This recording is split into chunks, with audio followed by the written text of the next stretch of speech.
Here I want to talk about something that I've only heard from you: consent procedures. From what I know, the little that I know, is that the animal gives you consent to do what you want it to do. How does that work?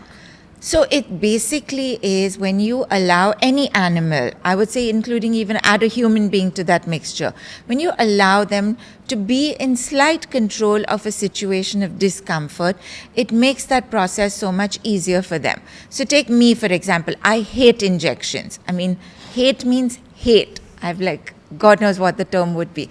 So if somebody has to give me an injection, I would go into a state of stress, and I'd be distressed, and I'd be sweating and all of that.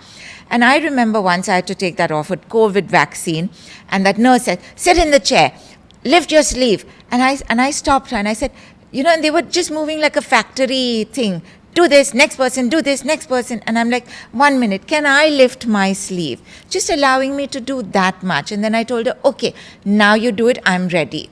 By just doing that, holding my sleeve and say, okay, now you do it. Of course, she made her faces, I ignored her. But at the end, just giving me that much, where I said, okay, can I decide when the needle goes in? Not when you decide when the needle goes in.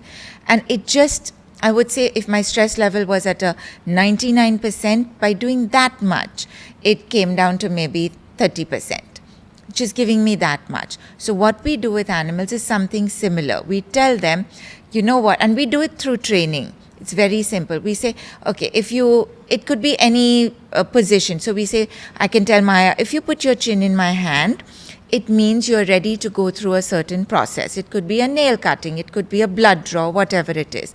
And when you take your chin off my hand, it means you are not okay with what's happening, and I will pause. And allowing her that much allows her to know that she's in control of her comfort.